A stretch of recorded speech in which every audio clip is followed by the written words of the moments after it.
The word paradox seems to be very common in the message of non-duality. Paradox means a contradictory of information, or something that's maybe nonsensical, yet has a underlying sense of truthfulness to it. Well, that is true in non-duality. There appears to be two things going on simultaneously. There seems to be the infinite and the finite, the formless infinite and the form of the finite. And are we able to put our finger on what this paradox is? And I'm going to bring in a diagram that I've used in the past to demonstrate where this paradox lies. So down here we have self, and self is our infinite being. It is the one reality. It is what is known as ajata. It's unborn. It's ever existed. It's never come into existence.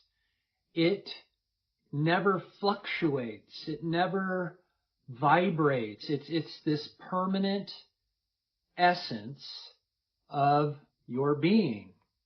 And out of that, an I am arises into what we call an ego. All right, so ego consists of two pieces. It consists of this I am piece. Well, this I am is reality. It is what is true. It is sentient, meaning that it knows that it exists.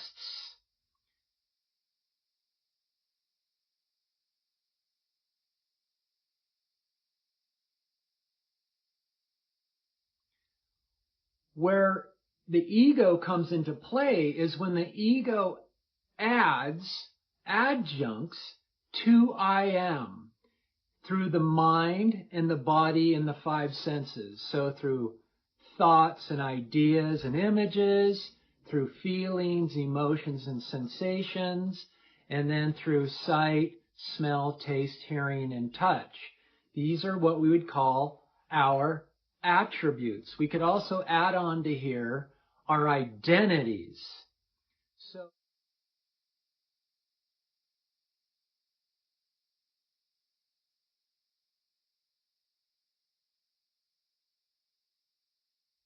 So when I am, that which is sentient, adds that which is insentient, because none of these attributes are aware of themselves, therefore making them insentient.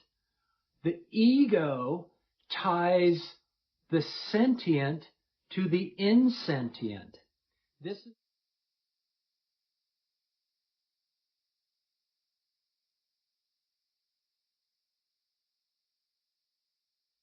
This is what adds confusion, because the ego is, you could say, juggling reality with non-reality. And that's where the confusion lies.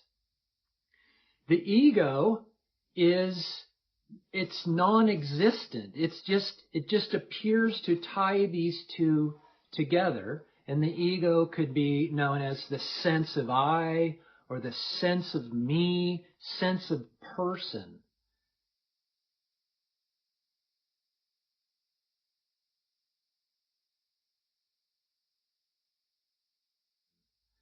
And it is what always ties you back to the infinite through I am. So where does the paradox lie? Well, it lies in the I am, because depending on whose perspective you're looking upon this from, either the self or the ego, the I am is going to take on a different form, you could say. An I am that never becomes anything other than itself, such as a man or a bike rider, never comes into the manifestation. It never manifests. So an I am that never becomes anything other than itself is contained within the realm of the infinite. That's why when you're in self-enquiry, it seems like when you're resting back into yourself, there's still this sense of I am. There's almost like the word I am. It's internal.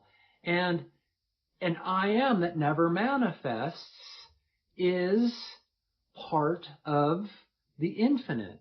But the moment I am becomes something other than itself, it comes into manifestation, you could say. So the paradox lies from ego, the I am is in the manifest, but from self, the I am is within your being.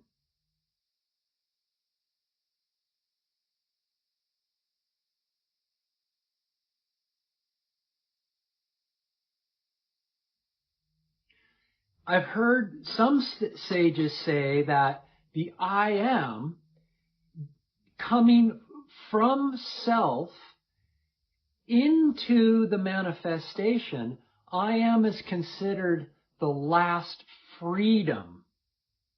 And from ego, when you're resting back into self, say in self-enquiry, the I am is your last bondage. Pretty interesting, huh? So that shows that this is the paradox.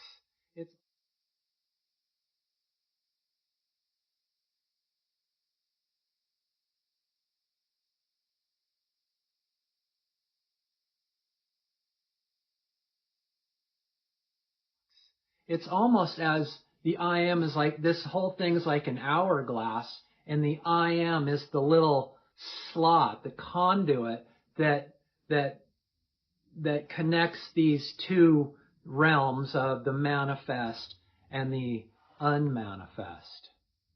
So the paradox lies here, depending on which way you're looking at it from. And of course, the most paradoxical statement of this all is that once you come back from ego, once you lose your bondage and come back into total freedom, you will look back and realize that the ego never existed to begin with.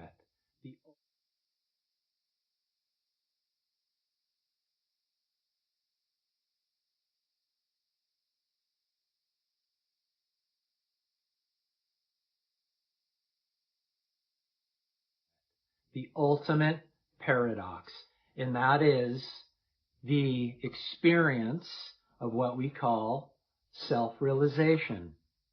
When your self rests in and as itself and only knows itself as itself, it's when consciousness becomes aware of its own existence, when you yourself become conscious of your own existence.